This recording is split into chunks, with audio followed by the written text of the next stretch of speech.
I tested every AI book Bible for authors. Every AI claims it can remember your book, but almost none of them can stop you from breaking it. Books don't fall apart in chapter 1, they fall apart around chapter 6 when you've written just enough that your brain quietly taps out.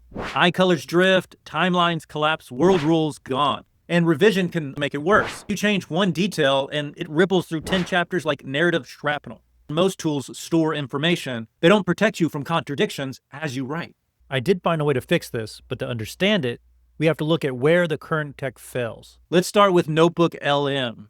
I genuinely like this tool. You can upload all of your content, your characters, your plot outline, your backstory, your world magic rules. And as you can see on screen, you can ask questions about your book, which is great. But here's the thing, it's not a canon engine.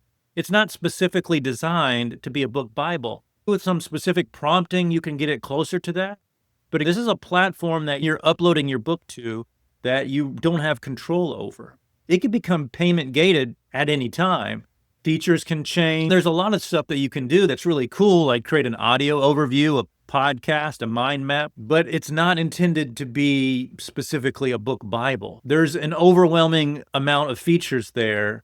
So definitely use it as a part of your book creation process to understand your story, to organize it, to do some quick consistency checks, but don't use it as your main book Bible source of truth. It's a great tool to include in your author arsenal. It just didn't give me everything I wanted in a book Bible. The next system I looked at was ChatGPT Projects. If you're already paying for a monthly subscription with ChatGPT, then you might as well use their project feature. You can upload your manuscript there into the project. You can create some custom system prompt, and you probably need to tweak that a little bit to make sure that it works exactly the way that you want it to. So there is that prompt engineering part of it that some people don't mind and some people hate and don't want to mess with. Then you can chat with your book kind of like you can with NotebookLM. You can paste in new chapters that you write and kind of compare it to your book Bible that you've set up within ChatGPT.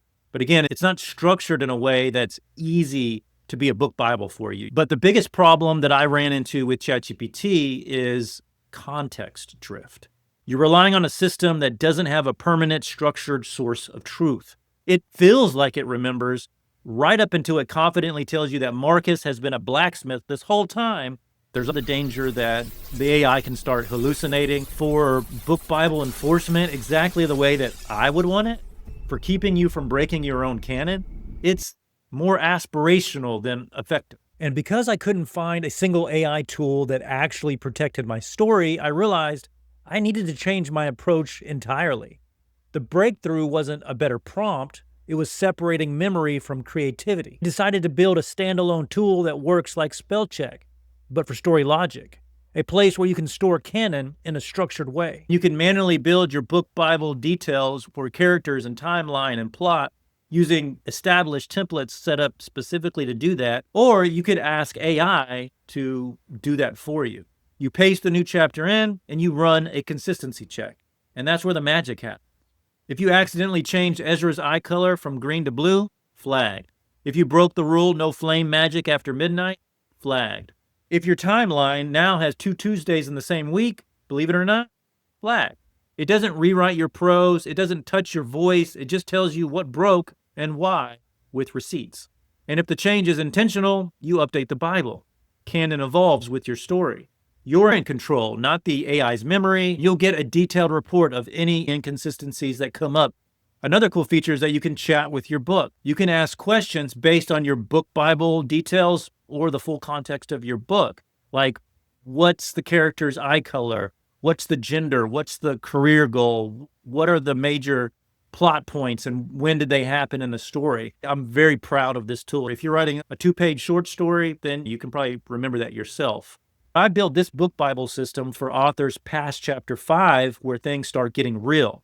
It's for anyone in revisions trying not to introduce new problems while fixing old ones. It's for anyone who's felt that specific sinking moment of, wait, did I already say this? Did I just contradict myself? If you've had those kinds of moments, then this book Bible is for you. I built this because I wanted a system that I couldn't find anywhere else. My outlines were getting longer, my series were getting messier, and I got tired of AI cheerfully helping me write myself into plot holes. If you want to test it, the link's in the description. But even if you don't purchase this tool, still the idea. Keep canon separate from creativity. Check new writing against your source of truth, wherever that is for you. That's how you keep long stories from collapsing under their own weight. Here are a few tips for no matter what system you use. First, update your Bible the moment you intentionally change something. Don't let "I'll remember" become "I forgot." Second, check at chapter breaks, not every paragraph. Protect your creative flow. Third, store the stuff that's easy to break. Eye colors, ages, distances, timelines, and especially your world rules if you have them. The magic system, the political structure, the things that feel obvious until they're not.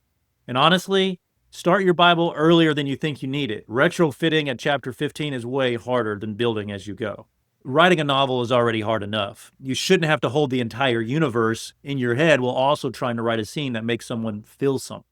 Offload the memory, protect the craft, and give yourself permission to write forward without the constant fear that you're quietly destroying everything behind you.